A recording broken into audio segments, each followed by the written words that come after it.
তোমরা শুনতে পাচ্ছ কি? জি স্যার, শুনতে জি পাচ্ছি। স্যার। এটি কি ডিসকানেক্টেড হয়ে গেছিল নাকি? জি স্যার। আচ্ছা, তাহলে আমি আবারও শুরু করছি, শেয়ার স্ক্রিন করছি, ঠিক আছে?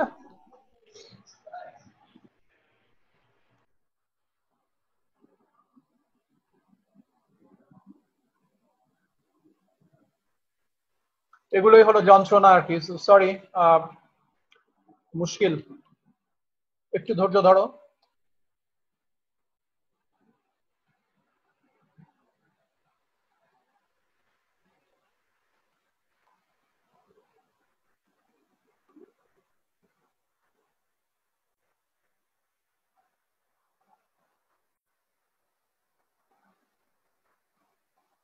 তোমরা কি স্ক্রিন দেখতে পাচ্ছ? জি স্যার, দেখতে পাচ্ছি। দেখতে পাচ্ছ। আমরা তো আমি কি এই স্ক্রিনেই ছিলাম যখন ডিসকানেক্ট হয়ে গেল? জি স্যার, এই স্ক্রিনে ছিলেন। হ্যাঁ, আচ্ছা। তো আমার মনে হয় আমি যে কথাগুলো বলছিলাম সেগুলো তোমরা হয়তো অনেকেই মিস করেছো আর কি। আমি আবারও বলি, এটা হলো কি, এর আগের স্লাইডে একবার যাই। এই যে জেনারেল ওয়েভ ফাংশনটাকে আমি বেসিস ফাংশনের টার্মে প্রকাশ করছি, এটা লিনিয়ার সুপারপজিশন। এখানে দেখতে পাচ্ছ যে এই বেসিস ফাংশন গুলো হচ্ছে ফাই এন, এবং তার আগে সিএন বলে একটা টার্ম আছে। এই সিএন নিয়ে আমি কথা বলছিলাম। এগুলো কমপ্লেক্স নাম্বার এবং এর ভিতরে টাইম ডিপেন্ডেন্স থাকতে পারে। এই সিএন এর যদি তুমি স্কোয়ার মডুলাস নাও, তাহলে এই পার্টিকুলার ফাই এন স্টেটাস সিস্টেমটাকে পাওয়ার যে প্রবাবিলিটি সেটা পাওয়া যায়। এখন একটা পার্টিকুলার অপারেটর যদি ও হয়, যেই অপারেটরটা একটা অবজারভেবল অথবা একটা ডাইনামিক্যাল ভ্যারিয়েবলকে রিপ্রেজেন্ট করে, সেই অপারেটরের করসপন্ডিং যে ডাইনামিক্যাল ভ্যারিয়েবল অথবা একটা মেজারেবল কোয়ান্টিটি, একটা সিস্টেমের বিভিন্ন প্রপার্টি আছে, সেটা যদি আমরা মেজার করি, তাহলে তো কোনো না কোনো সংখ্যায় তার একটা উত্তর পাবো। তো এই মেজারেবল কোয়ান্টিটি গুলো পেতে গেলে তাদের যে অ্যাভারেজ ভ্যালু সেটা পাওয়ার জন্য কোয়ান্টাম মেকানিক্যাল ফর্মালিজমটা কি সেটাই 2 নম্বর ইকুয়েশনে দেখানো হয়েছে। এবং 2 নম্বর ইকুয়েশনের চেহারাটা তোমাদের কাছে খুব অস্পষ্ট মনে হওয়ার কথা। এটা কার্সন হুয়াং এর বইয়ে যে ধরনের নোটেশন ব্যবহার করা হয়েছে সেইভাবে লেখা হয়েছে, কিন্তু এইটার একটা খুব পরিচিত চেহারা তোমরা থার্ড ইয়ারে হয়তো এরই ভিতরে দেখেছো অথবা দেখবে। আমি সেই চেহারার সাথে এটার করসপন্ডেন্সটা যদি তোমাদের বলে দিই, তাহলে এটা আসলে কি বলছে সেটা তোমরা বুঝতে পারবে। এটা দেখে ঘাবড়ে যাওয়ার কিছু নেই, এটা হলো একটা লেখার নিয়ম। ফিজিক্সে বিভিন্ন জিনিসকে আমরা বিভিন্ন সিম্বল দিয়ে বিভিন্ন পদ্ধতিতে প্রকাশ করি, এটা প্রকাশ করার একটা পার্টিকুলার ওয়ে এখানে দেখানো হয়েছে 2 নম্বরে। তো 2 নম্বরটা আসলে কি বলে সেটা যদি বুঝতে চাও, তাহলে এর পরের স্লাইডে আমরা যাই, তাহলে বুঝতে পারবে। তোমরা যেটা ওয়েভ মেকানিক্সে দেখেছো, তোমরা আমাকে এখন একটু বলবে যে তোমরা এইটা যদি একটা এক্সপেকটেশন ভ্যালু হয় for a operator omega, omega হলো আবারও একটা অপারেটর, এখানে ও, এখানে ওমেগা, কিছু আসা যায় না, এটা সিম্বল, আমরা যে কোনো কিছু লিখতে পারি এক্স ওয়াই জেড আমাদের ইচ্ছা। এখানে ওমেগা দিয়ে লেখা হয়েছে। এই ওমেগা অপারেটরটার এক্সপেকটেশন ভ্যালু, তার মানে অ্যাভারেজ ভ্যালু যদি আমি বের করতে চাই, তাহলে ওয়েভ মেকানিক্যালি আমি যেভাবে লিখি সেটা হচ্ছে এইটা। তোমরা আমাদের একজনকে যে কেউ একজন আমাকে বলো যে এই চেহারাটা তোমরা পরিচিত কিনা, এই চেহারাটা তোমরা দেখেছো কিনা। এই তোমরা শুনতে পাচ্ছ আমাকে? জি স্যার। হ্যাঁ, তোমরা কি এই যে ইকুয়েশনটা এই ওমেগার এক্সপেকটেশন ভ্যালুর জন্য যে ওয়েভ মেকানিক্যাল এক্সপ্রেশন নোটেশনে যেটা লেখা আছে, এইরকম এক্সপ্রেশন কি তোমরা দেখেছো? জি স্যার। হ্যাঁ, দেখেছো, দেখার কথা আর কি, কোয়ান্টাম মেকানিক্স ক্লাসে তোমরা এটা দেখেছো। এই চেহারাটাকেই প্রকাশ করা হয়েছে এইভাবে। এই চেহারাটাকে এইভাবে কি করে প্রকাশ করা যায়? এই চেহারাটা তার মানে কি, এই দিকে যেই টার্মটুকু তোমরা দেখতে পাচ্ছ ব্র্যাকেটের ভিতরে, ফার্স্ট ব্র্যাকেটের ভিতরে এটুকু এবং এটুকু, এই চেহারাটাই হচ্ছে এই চেহারা। এই সাইডে এসে তুমি দেখতে পাচ্ছ যে কোনো সাই নেই, এই সাইডে আছে হলো ফাই। তাহলে সাইটা গেল কোথায়? আসলে সাইটা আর এখানে নেই, দেখো আমরা এটাকে ফাই এর টার্মে এক্সপ্রেস করেছি। কারণ সাইকে আমি লিখতে পারি sum over C N multiplied by phi N. এই জিনিসটাকেই এইভাবে লেখা হয়েছে। এবং আরো একটা জিনিস এখানে ইউজ করা হয়েছে যেটার নাম হলো কনসেপ্ট অফ অর্থোনর্মালিটি। আমার মনে পড়ে আমি ক্লাসে তোমাদের বলেছিলাম, এই যে ফাইএন গুলো আছে এরা পরস্পর অর্থনর্মাল, তার মানে এরা নিজেরা হলো নর্মালাইজড। তার মানে তুমি যদি ফাইএন এর integration now over the domain, তার মানে ফাইএন স্টার মাল্টিপ্লাইড বাই ফাইএন, এটাকে যদি ইন্টিগ্রেট করো, এর জন্য যে প্রযোজ্য যে ডোমেইন আছে তার উপরে, তাহলে তুমি পাবা হলো 1। কিন্তু তুমি যদি ইন্টিগ্রেট করো n স্টার তার সাথে যদি m যদি তুমি ইন্টিগ্রেট করো ওভার দ্যাট ডোমেইন এগেইন, তাহলে তুমি পাবে হলো 0 যদি n is not equal to m হয়। তাহলে কি দাঁড়াবে? আমি যদি ইন্টিগ্রেট করি একই ইন্ডেক্সওয়ালা ওয়েভ ফাংশনের উপর, তার মানে দুটোই n অথবা দুটোই m, তাহলে ইন্টিগ্রেশন করলে পাওয়া যাবে হলো 1। ইন্ডেক্স যদি নট আইডেন্টিক্যাল হয় তাহলে ইন্টিগ্রেট করলে পাওয়া যাবে হলো 0। এই দুটো মিলে যে কন্ডিশন সেটাই হলো অর্থোনর্মালিটি। তাহলে বুঝতে পারছো উপরের এটাকে যদি এইভাবে লেখা হয় তাহলে নিচের এটাকে কিভাবে লিখবো? একদম এই একই এক্সপ্রেশন, কিন্তু এখানে ও থাকবে না। তার মানে এখানে থাকবে হলো ব্র্যাকেটের ভিতরে n, m। কিন্তু এইটার মানেটা কি? এইটার মানে হচ্ছে মানে ব্র্যাকেটের ভিতরে n, m এর অর্থ হচ্ছে integration of n, m over the domain. এই টার্মটা কিন্তু ইন্টিগ্রেট করলে পাওয়া যাবে হলো 1। তার মানে শুধুমাত্র আইডেন্টিক্যাল যে ইন্ডেক্স গুলো আছে সেগুলো থেকে 1 পাওয়া যাবে। যখন ইন্ডেক্স আইডেন্টিক্যাল না তখন এগুলো হয়ে যাবে 0।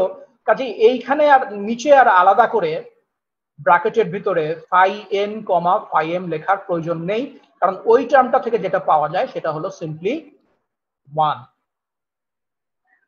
এটা একটু মাথা খাটালে বুঝতে পারবে যে আমি কি বলেছি, এবং আমি কন্ডিশন গুলো এখানে সব বলে দিয়েছি।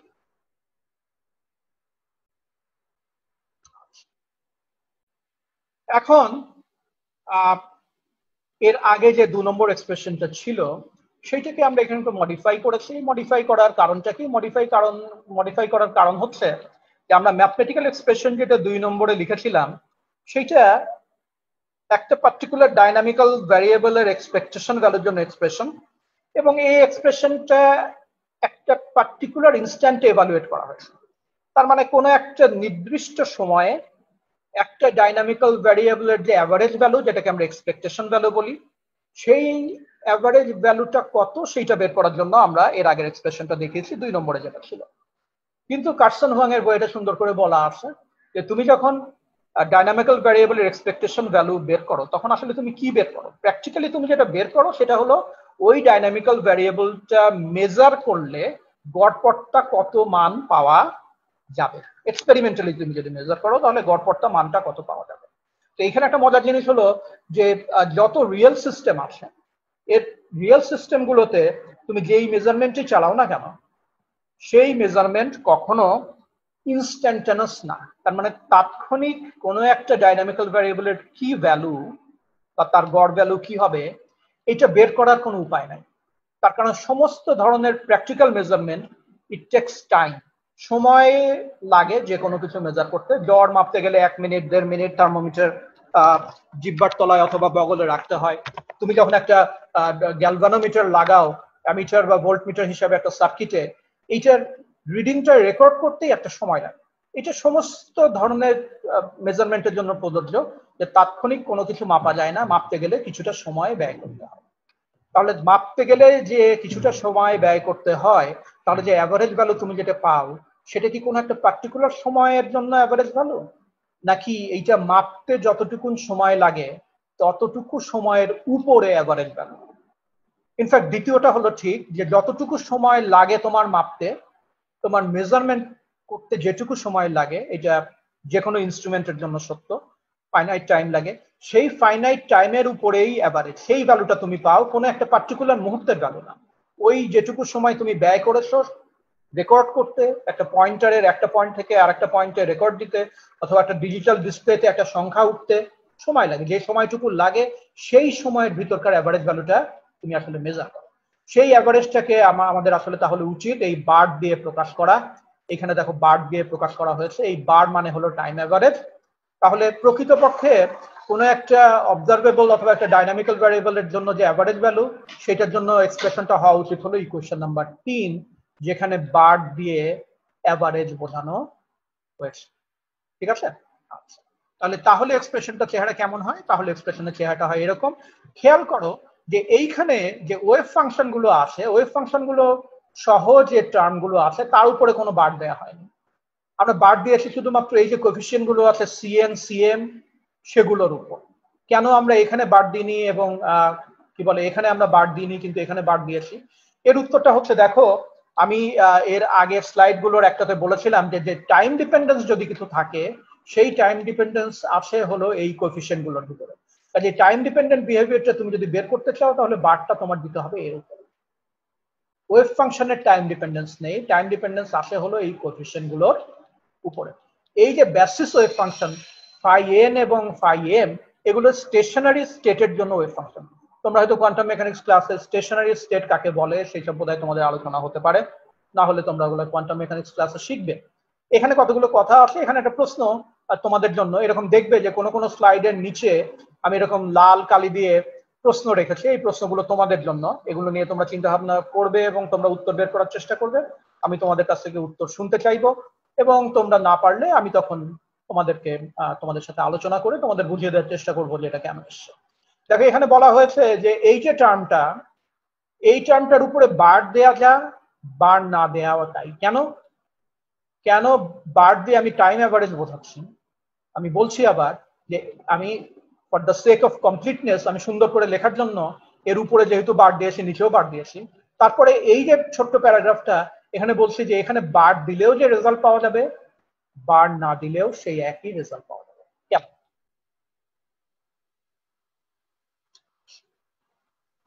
তাহলে 3 নম্বরে কি বলছে? 3 নম্বরে বলছে যে আসলে যে মেজারমেন্ট আমি করছি সেই মেজারমেন্ট ইন দ্য থার্মোডাইনামিক্যাল সেন্স একটা ইকুইলিব্রিয়াম স্টেটের জন্য মেজারমেন্ট। এটা বোধহয় আমি তোমাদের এর আগের ক্লাসে বলেছিলাম যে আমরা যে স্ট্যাটিস্টিক্যাল মেকানিক্স করি that is equilibrium statistical mechanics. ইকুইলিব্রিয়ামেও কিন্তু ফ্ল্যাকচুয়েশন হয়, তার মানে সেখানেও time variation of the properties আসে, but they are random fluctuations. এবং সেই র্যান্ডম ফ্ল্যাকচুয়েশন আমরা যদি গড় করি তাহলে সেই ফ্ল্যাকচুয়েশনের এফেক্টটা আসলে সেভাবে থাকে না। এনিওয়ে, তো এইখানে যেটা বলা হয়েছে সেটা হচ্ছে যে টাইম অ্যাভারেজ নিয়ে আমরা থার্মোডাইনামিক্যাল যে ইকুইলিব্রিয়াম কন্ডিশন আছে সেই কন্ডিশনের জন্য একটা পার্টিকুলার ডাইনামিক্যাল ভ্যারিয়েবলের এক্সপেকটেশন ভ্যালু বের করি। তো আমরা এখন পর্যন্ত যেটা নিয়ে ট্রিট করছিলাম সেটা কিন্তু সাই নিয়ে। সাইকে আমরা ইন টার্মস অফ ফাই লিখেছি, এই কথা সত্য, কিন্তু আমাদের ট্রিটমেন্টটা ছিল হচ্ছে ফর সাই। তার মানে কি এটা জেনারেল স্টেট, কিন্তু জেনারেল স্টেটকে যে বেসিস স্টেট গুলো দিয়ে তৈরি করেছি সেগুলো তো একটা প্রত্যেকটা পার্টিকুলার স্টেট। আমরা যদি ধরে নিই ফর ডেফিনিটনেস, এই যে এখানে লেখা আছে for definiteness we consider a macroscopic system which although truly isolated interacts so weakly with the external world that its energy is approximately constant. আমার মনে পড়ে আমি এটাও তোমাদের ক্লাসে বলেছিলাম যে এভরি মেজারমেন্ট তুমি যদি প্র্যাকটিক্যালি কোনো কিছু মেজার করতে চাও তাহলে তোমার যে সিস্টেম আছে সেই সিস্টেমের সাথে তোমার যে মেজারিং ইনস্ট্রুমেন্ট আছে সেটাকে ইন্টারঅ্যাক্ট করতে দিতে হয়। এটা যদি ইন্টারঅ্যাক্ট না করতে পারে তাহলে এটা মেজার করতে পারে না। তার মানে every measurement, each measurement is an interaction. কিসের সাথে ইন্টারাকশন? একটা হচ্ছে যে তোমার সিস্টেম অফ ইন্টারেস্ট, আর একটা হচ্ছে তোমার মেজারিং ইনস্ট্রুমেন্ট। এই দুটো ইন্টারঅ্যাক্ট না করা পর্যন্ত তুমি কোনো রকম মেজারমেন্ট করতে পারো না। এখন ইন্টারাকশন মানে কি? ইন্টারাকশন মানে সাম ওয়ে কোনো না কোনো ধরনের এনার্জি এক্সচেঞ্জ। কোনো না কোনো ধরনের এনার্জি এক্সচেঞ্জ ছাড়া ইন্টারাকশন হয় না। যেমন তুমি যখন থার্মোমিটার তোমার বগলের নিচে দাও তখন কি হয়? তোমার যে থার্মোমিটারের বাল্বের ভিতরে যে মার্কারি আছে সেই মার্কারি কি করে তোমার শরীরের সাথে হিট এক্সচেঞ্জ করে। এই এক্সচেঞ্জটুকু যদি না করতে দাও তাহলে এই থার্মোমিটার দিয়ে তোমার শরীরের তাপমাত্রা তুমি মাপতে পারবে না।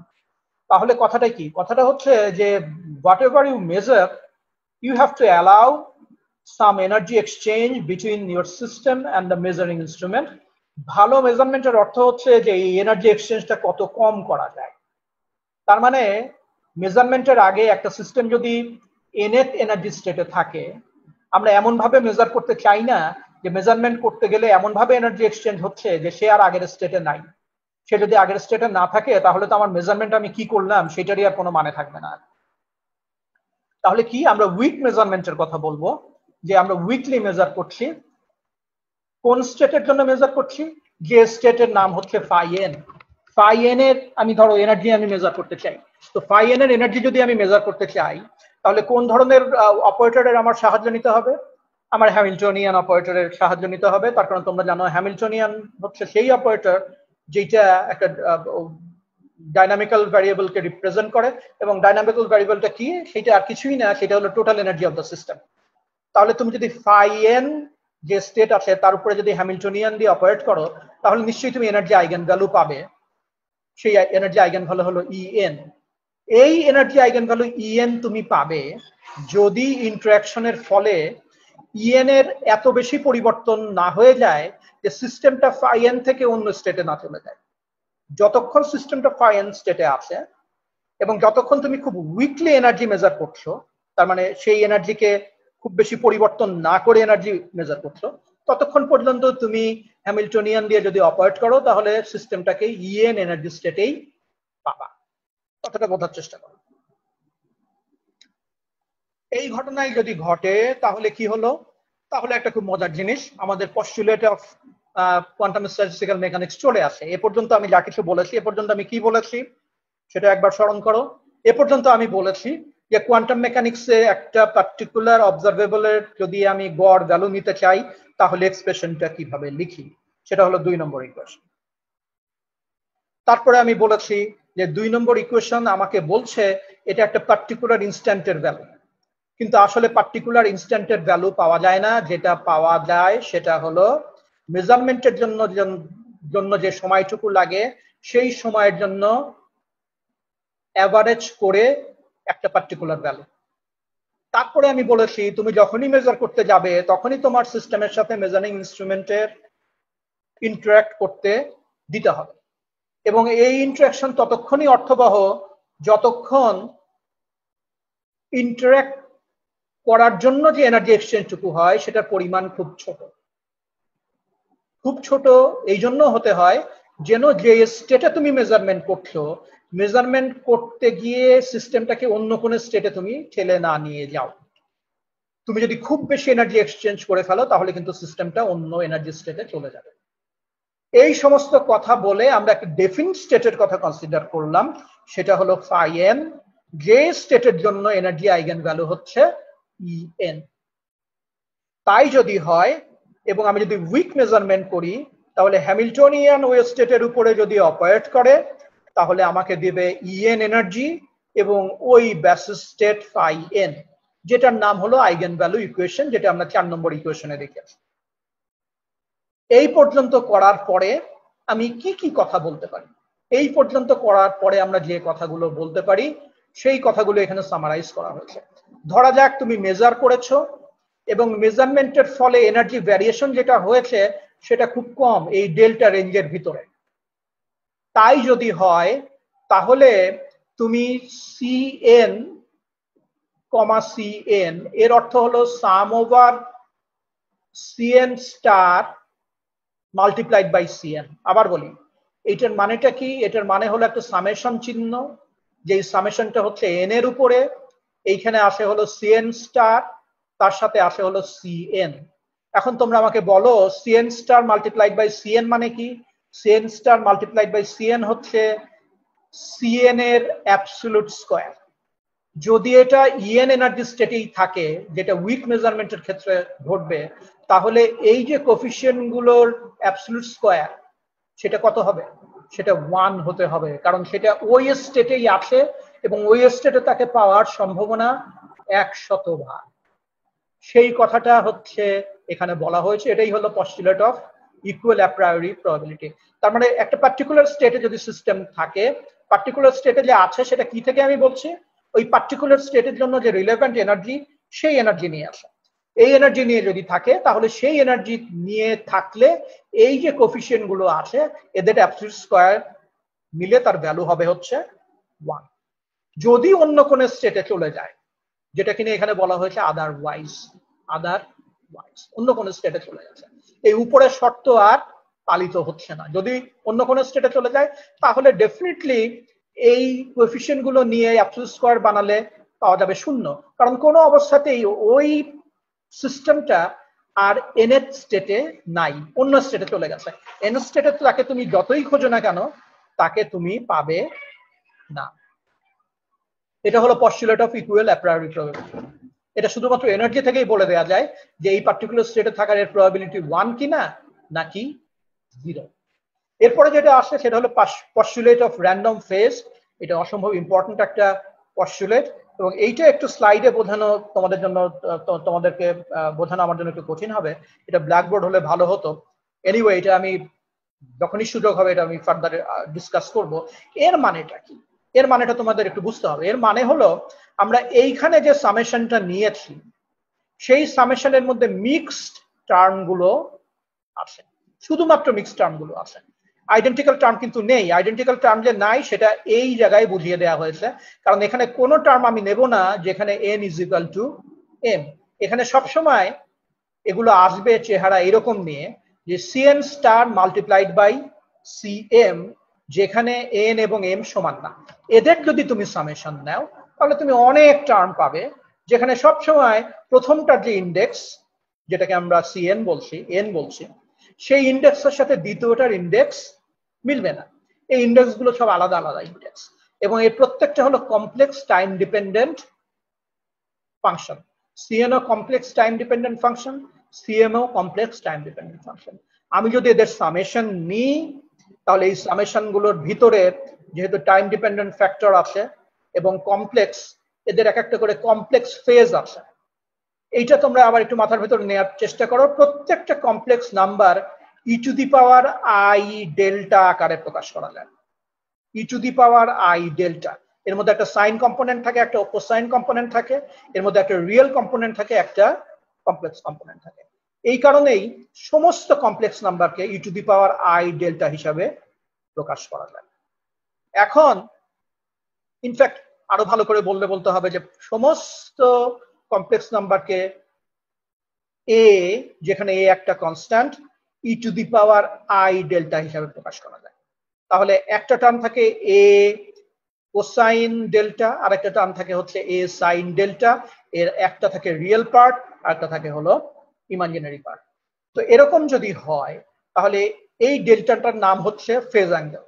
তাহলে এই যে টার্মগুলো আসে, এই টার্মগুলোর জন্য যে ফেজ অ্যাঙ্গেল গুলো থাকবে সেগুলো কমপ্লিটলি র্যান্ডম। এখন র্যান্ডম ফেজ অ্যাঙ্গেল নিয়ে তোমার যদি অনেকগুলো টার্ম থাকে তাহলে তাদের যোগফল সবসময় শূন্য হয়। কেন?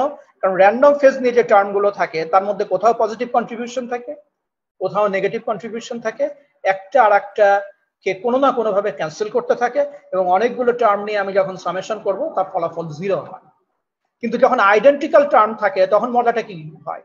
যেমন এইটার জন্য যদি আমি লিখি যে A e to the power i delta, তাহলে এইটার জন্য যেহেতু একটা আরেকটা কমপ্লেক্স কনজুগেট আমাকে লিখতে হবে A e to the power minus i delta. কাজে দেখতে পাচ্ছ যে যেহেতু দুইটার এক্সপোনেনশিয়াল ফ্যাক্টর, একটাতে থাকে হলো আই ডেল্টা আর একটাতে থাকে মাইনাস আই ডেল্টা, এই এক্সপোনেনশিয়াল ফ্যাক্টর গুলো কাটাকাটি হয়ে যায়। এবং কাটাকাটিটা কখন হয়?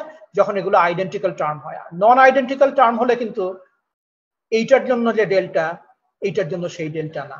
তার মানে একটাকে যদি আমি ডেল্টা এন লিখি আর একটাকে আমি লিখবো ডেল্টা এম, এবং এটা একটা আর একটা সমান নয়। সমান নয় বলেই এগুলো সবাই কন্ট্রিবিউট করতে থাকে, কিন্তু কেউ পজিটিভলি, কেউ নেগেটিভলি, র্যান্ডমলি, যেহেতু এই ফেজ গুলো ফ্ল্যাকচুয়েট করে, এবং এদের যোগফল যেটা পাওয়া যায় সেই যোগফল হলো 0। তাহলে তাই যদি হয় তাহলে শেষ পর্যন্ত আমাদের যে এক্সপ্রেশনটা দাঁড়াচ্ছে সেই এক্সপ্রেশন হচ্ছে expectation value of some observable অথবা of some dynamical variable, সেটার আলটিমেট চেহারাটা হচ্ছে এরকম। Can you obtain this logically? এটা তোমাদের জন্য প্রশ্ন। তোমরা যেটা করবে সেটা হলো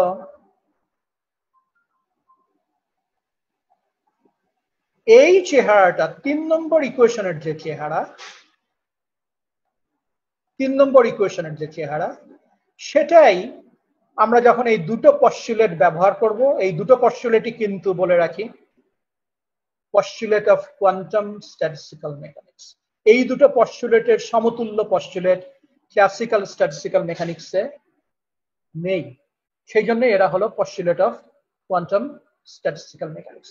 এই দুটো পস্টুলেট ইকুয়েশন 5 এবং 6 যা দেয়া আছে, এর দুটোকে যদি আমি 3 নম্বর ইকুয়েশনে নিয়ে যাই তাহলে আমি যেটা পাবো সেটাই হলো এই 7 নম্বর ইকুয়েশন। এখন তোমাদের কাজ হলো 5 এবং 6 সাহায্য নিয়ে 3 নম্বরকে 7 নম্বরে পরিণত করা। তোমাদের বের করতে হবে 3 নম্বরে কিন্তু ছিল সিএন এবং সিএম, 7 নম্বরে দেখো কোনো সিএন এবং সিএম নেই। এখানে আবার কোথা থেকে যেন চলে এসছে বিএন স্কয়ার। বিএনটার মানেটা কি?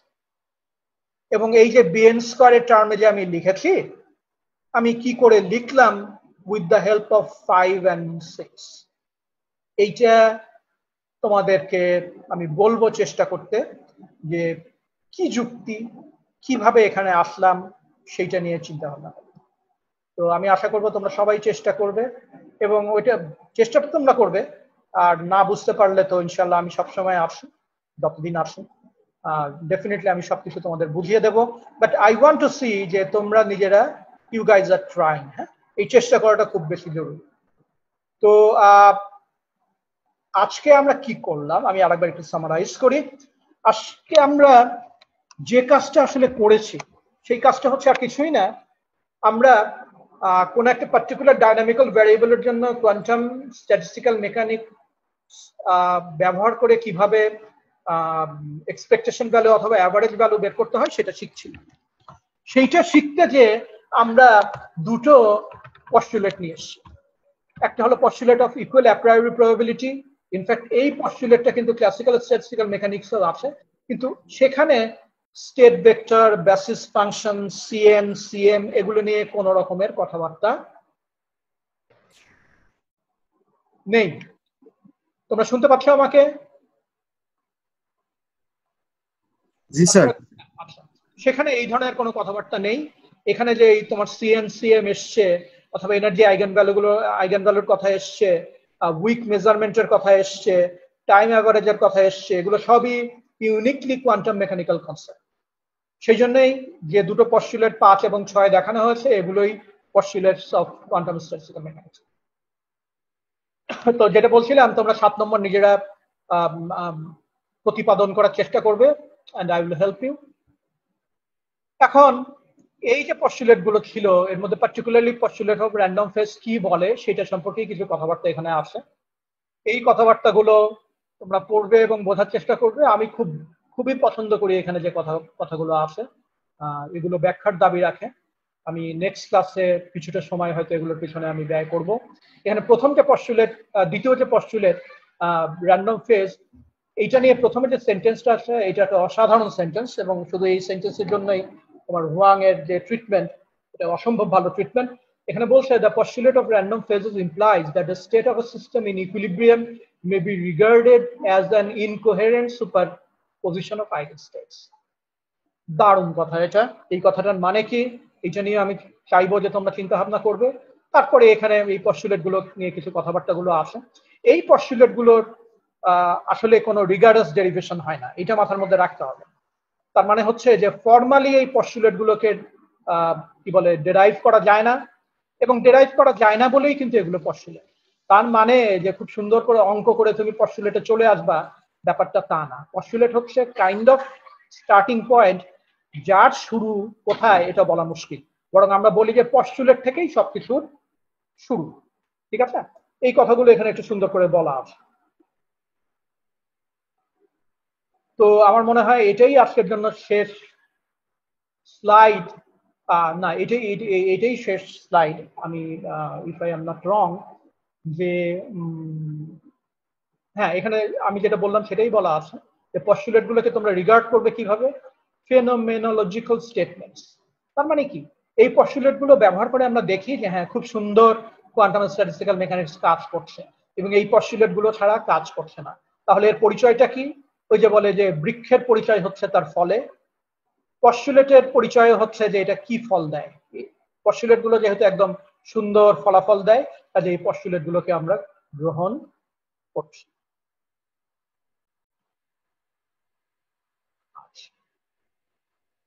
হ্যাঁ, তোমাদের কতগুলো মনে রাখার বিষয় আছে, যে আজকে যে কথাগুলো বলেছি এর ভিতরে কিন্তু বিস্তর ফিজিক্স এবং প্রচুর বোঝার বিষয় আছে। এটা খুবই ডেন্স এবং কোন কোন জায়গায় সাটল। সাটল মানে হলো সূক্ষ্ম। সূক্ষ্ম বিচার বিশ্লেষণ না করলে ওই 7 নম্বর ইকুয়েশনে আসা মুশকিল, আমরা সূক্ষ্ম বিচার বিশ্লেষণ কিছুটা করতে করতেই আসছিলাম। এটা নিয়ে চিন্তা করতে হবে, এবং ভালো করে বোঝার উপায় কি? পড়তে হবে, চিন্তা করতে হবে, you have to read, you have to think, you have to read again. কোনো সহজ উপায় নেই ফিজিক্স বোঝার, কোনো সহজ উপায় নেই। অ্যান্ড অফকোর্স আস্ক কোয়েশ্চেন্স, তোমাদের অবশ্যই অবশ্যই বেশি বেশি করে প্রশ্ন জিজ্ঞেস করতে হবে। যত বেশি প্রশ্ন তোমার মনের ভিতরে জাগবে, যত বেশি প্রশ্ন তুমি জিজ্ঞেস করবে, তত বেশি তুমি শিখবে। তো আজকে প্রেজেন্টেশন এই পর্যন্তই। এর পরের ক্লাসে আমি যেটা করব সেটা হলো, আমি ইচ্ছা রাখি ইনশাআল্লাহ এক্সচেঞ্জ সিমেট্রি নিয়ে কথা বলবো। এক্সচেঞ্জ সিমেট্রি নিয়ে কথা বলার আগে মিনিট 10 সময় আমি ব্যয় করব আজকে যে ক্লাসটি নিয়েছি সেই ক্লাসের উপর। আমি জানতে চাইবো তোমরা কি শিখলে, কি শিখতে পারলে না, কোথায় আটকে গেল, কি বুঝলে না কি বুঝলে, এগুলো নিয়ে আমি কিছু সময় তোমাদের সাথে আলাপ করব। তারপরে আমি চলে যাব এক্সচেঞ্জ সিমেট্রি। তো এক্সচেঞ্জ সিমেট্রি আমি পড়াবো তোমাদের বেসিক্যালি বাইজারের যে মডার্ন ফিজিক্সের বই আছে সেখান থেকে। তোমাদের হয়তো অনেকের কাছে এই বইটা আছে, তোমরা দেখবে কনসেপ্টস মডার্ন ফিজিক্স, ওইটা তোমরা, আমি ওইটাই ফলো করবো আর কি। আমি আমার মতো করে পড়াবো, বাট তোমরা যদি জিসটা দেখতে চাও তাহলে ইউ উইল হ্যাভ ইট দেয়ার। তো তোমাদের ধন্যবাদ, তোমরা ভালো থাকবে। আমার হাতে কিছুটা সময় আছে, আমি এখন আজকের ক্লাসে ইমিডিয়েটলি তোমাদের কারো যদি কোনো প্রশ্ন থাকে আমি সেটা অ্যাড্রেস করতে চাচ্ছি। আমি এখন স্লাইড শেয়ার বন্ধ করছি, আমি এখন ফ্লোর তোমাদের কাছে ওপেন করে দিচ্ছি। তোমাদের কোনো প্রশ্ন থাকলে তোমরা করো।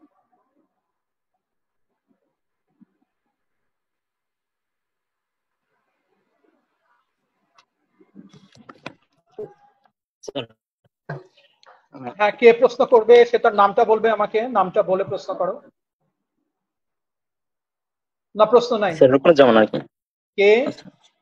রুকনুজ্জামান। রুকনুজ্জামান। হ্যাঁ রুকনুজ্জামান বলো বাবা। স্যার হ্যামিল্টনিয়ান অপারেটরটা একটু বলতেন যদি। হ্যাঁ আমি তো বলেছি না, আমি কি বলেছি তোমার মনে আছে কি?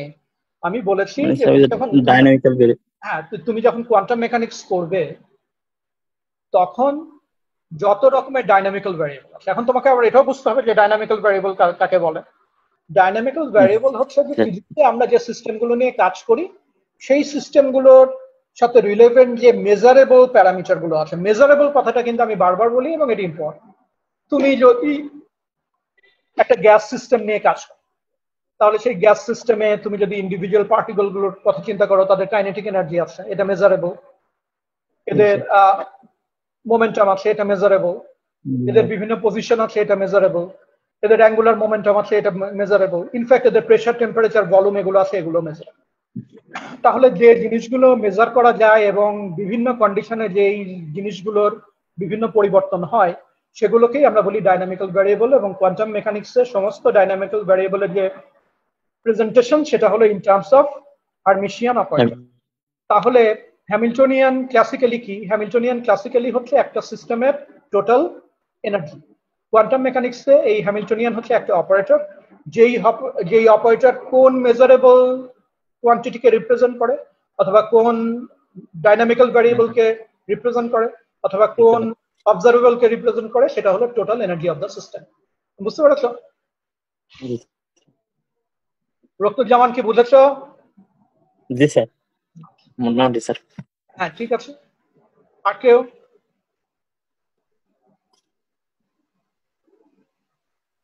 তোমাদের চুপ করে থাকার অভ্যাসটা গেল না, এতদিন ছুটি চলে গেল, ওই যা ছিলে ফার্স্ট ইয়ারে তাই থেকে গেল।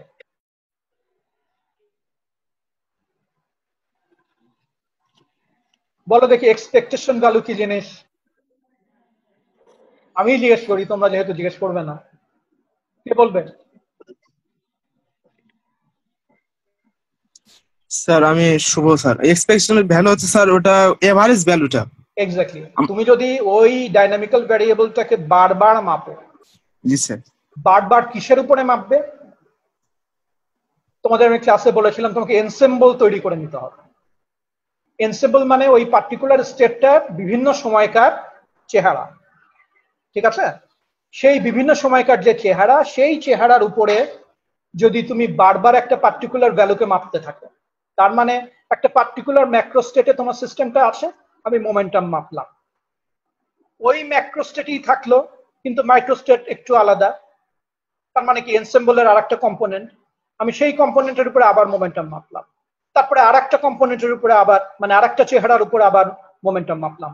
এইভাবে যতগুলো আছে সবগুলোর উপরে যদি মাপি, মেপে যদি মোমেন্টামের গড় ভ্যালু নিই, তাহলে যেটা পাবো সেটাই হলো expectation value of the momentum of that particular system। কথাটা কি বোঝা গেল? জি স্যার। না, ভালো করে বোঝা যাবে না যদি আবার না তুমি ভালো করে এনসেম্বল না বোঝো। জি স্যার। ঠিক আছে স্যার এখানে একটা স্যার কোশ্চেন ছিল আমার। হ্যাঁ বলো। স্যার যে পোস্টুলেট যেটা প্রথমটা পড়ছিলাম, যেটা মানে সিএন কমা সিএন বার হ্যাঁ এভারেজ, যেটা হ্যাঁ এটা যে স্যার আমরা এক্সপেরিমেন্ট করি, যখন আমাদের উইক এক্সপেরিমেন্ট অর্থাৎ আমরা যখন মানে ইন্টারঅ্যাকশন করি, তখন তো স্যার সিএনটা তো সিএম এ কনভার্ট হয়ে যাবে। না রে বাবা, সেটাই তো উইক মেজারমেন্টের কথা। তোমাকে এমন ভাবে মেজার করতে হবে, ধরা যাক তুমি শীতকালে কোন একটা জিনিসের প্রপার্টি মাপতে চাও, কথাটা বুঝলা? এখন মাপতে যে তুমি যদি ওটাকে খুব গরম করে ফেলো, তাহলে তো আর ওটা শীতকালের প্রপার্টি মাপা হবে না। বুঝছো তুমি কথাটা? তার মানে কি, আমি যে উইক দ্বারা আমাকে শেষ করতে দাও, তাহলে যে উইক মেজারমেন্টের যে কনসেপ্টটা দিলাম সেটা কি, যে শীতকালের প্রপার্টি যদি মাপতে চাও তাহলে এমন ভাবে মাপা যাবে না যেন ওটা গরম হয়ে যায়, সেটাই উইক মেজারমেন্ট।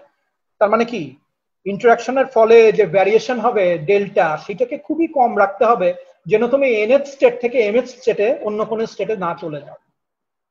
তাহলে তো স্যার এই প্রথম পোস্টুলেটটা স্যার আইডেন্টিক্যাল হচ্ছে, কারণ আমরা যখন এক্সপেরিমেন্ট করব তখন তো স্যার ইন্টারঅ্যাকশন হবেই। হ্যাঁ ইন্টারাকশন হবে, কিন্তু ওই যে মৃদু ইন্টারাকশন করতে হবে আর তাহলে তো ইন্টারাকশন না স্যার এটা করলে তুমি আইডেন্টিক্যাল করতে হবে। পারবে না। হ্যাঁ তাহলে তো আমরা স্যার এক্সাক্ট ভ্যালু তো এখানে পাচ্ছি না আমরা। না, কোয়ান্টাম মেকানিক্সে এটা আরেকটা মজা। আমরা এত গড় গড় করি কেন, এত অ্যাভারেজ অ্যাভারেজ করি কেন? অ্যাভারেজ অ্যাভারেজ করি এই জন্য যে আসলে কোয়ান্টাম মেকানিক্যালি এক্স্যাক্টলি অলমোস্ট কোনো কিছুই মাপা সম্ভব না। এটা ইন্ট্রিনসিক্যালি কোয়ান্টাম মেকানিক্স এর ভিতরে এই আনসার্টেনটুকু আসে, এবং সেই জন্য এই গড় এত গুরুত্বপূর্ণ এবং স্ট্যাটিস্টিক্স এত গুরুত্বপূর্ণ। সো গুড কোয়েশ্চেন শুভ, ভালো প্রশ্ন করেছো বাবা। আর কেউ? এটা মৌন ব্রত গ্রহণ করেছে তো ঠিক আছে। আমি নেক্সট ক্লাসের শুরুতে অনেক প্রশ্ন আশা করছি, কারণ আই এম শিওর যে সবকিছু তোমাদের কাছে পরিষ্কার হয়নি। এবং সবকিছু পরিষ্কার কখন হবে? যখন তোমরা পরিষ্কার করতে চাইবে, না চাইলে কি করে হবে? আর বুঝতে পারলে বেদম মজা লাগে, এই মজাটার স্বাদ তোমাদের পেতে হবে, বুঝতে পারলে খুবই মজা।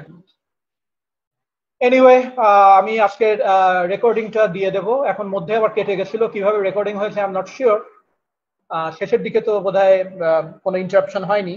সো রেকর্ডিং এবং প্রেজেন্টেশনটা পেয়ে যাবে। তোমরা সবাই ভালো থাকবে, ইনশাআল্লাহ will see each other next week. ঠিক আছে, সবাই ভালো থেকো। আমি এটা শেষ করছি। আসসালামু আলাইকুম স্যার। ওয়ালাইকুম সালাম, ভালো থেকো তোমরা।